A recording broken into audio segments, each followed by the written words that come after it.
Bonjour à tous, j'espère que la vie est belle. Il est 7h du matin ici, il fait très froid. Mais je pars marcher un peu, question de me chauffer un peu les muscles, vous voyez un peu. Il faut affronter la vie, il ne faut pas fuir. Il faut affronter la vie. Quand on affronte la vie, on grandit. On se multiplie, on devient plus fort qu'avant.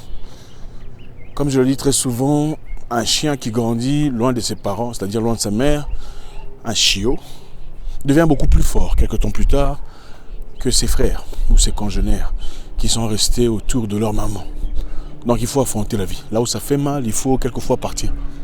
Là où ça fait peur, surtout, il faut avoir le courage d'y aller. Parce que c'est là qu'on développe le caractère. Et la vie d'un homme sans caractère, c'est du vent. Pour ceux d'entre nous qui sont entrepreneurs, j'avais un petit message pour vous. Nous avons certainement déjà chacun rencontré quelqu'un de très compliqué, un partenaire, un travailleur, qui a du talent, qui a les capacités qu'il faut, mais qui est très difficile. Comment il faut s'y prendre? Quand vous avez un employé difficile, ce n'est pas facile, vous le savez.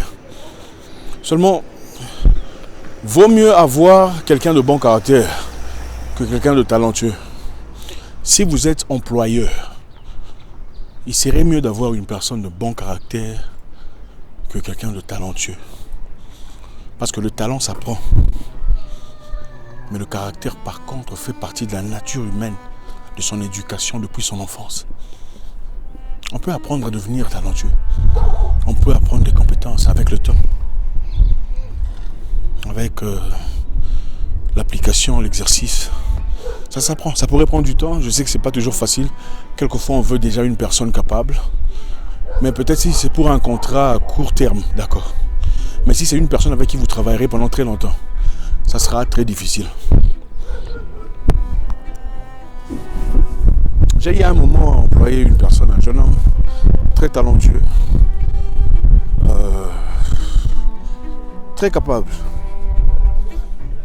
mais très sournois, très difficile avec ses collègues, très compliqué. C'est toujours sa façon de faire ou rien. Mais évidemment, quand il travaillait, il faisait du bon travail. Donc il faut mieux trouver une personne de bon caractère que vous formez, une personne de passionnée. Voilà ce qu'on a fait. On a trouvé quelqu'un de passionné, mais qui n'a peut-être pas les compétences. On l'a envoyé à l'école faire ce qu'il fallait faire. On a payé pour ça. Mais on pouvait miser sur sa capacité, sur son caractère, sur la confiance qu'on avait sur lui. Finalement, ça a pris du temps. Ça a certainement pris du temps. Ça nous a déstabilisé pendant un temps.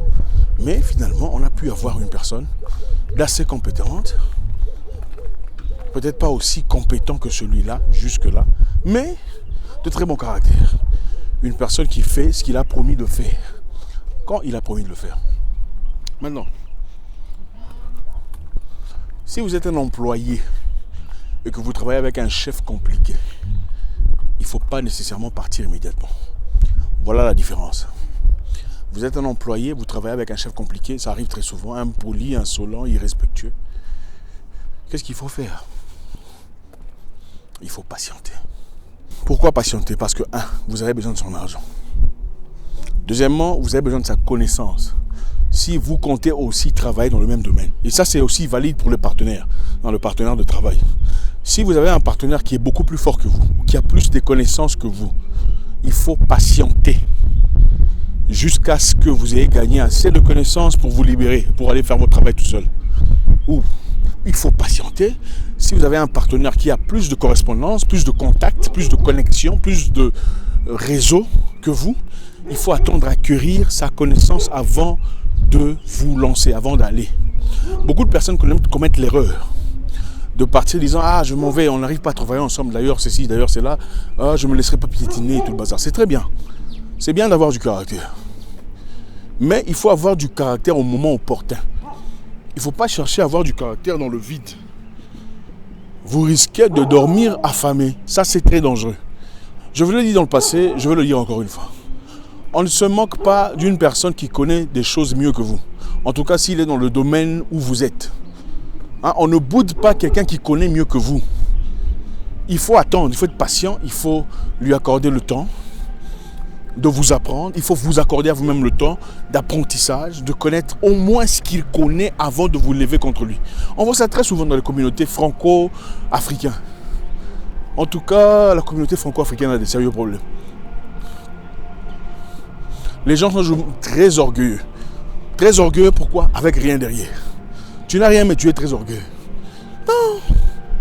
Je répète, vous pouvez vous désengager d'un employé compliqué.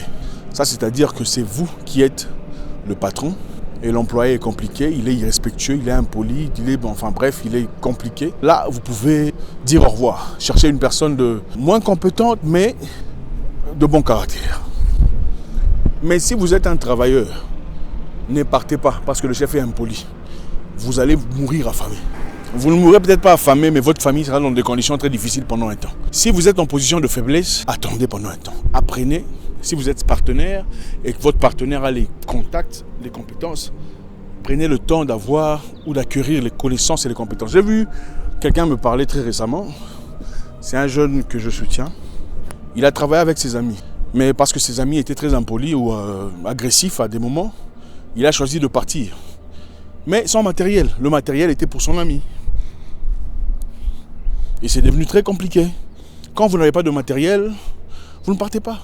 Vous attendez à avoir votre partie, c'est-à-dire votre paye, avoir assez d'argent, au moins assez pour acheter votre propre matériel ou avoir vos propres données pour travailler tout seul pour partir, n'est-ce pas? Vous ne partez pas avant ça.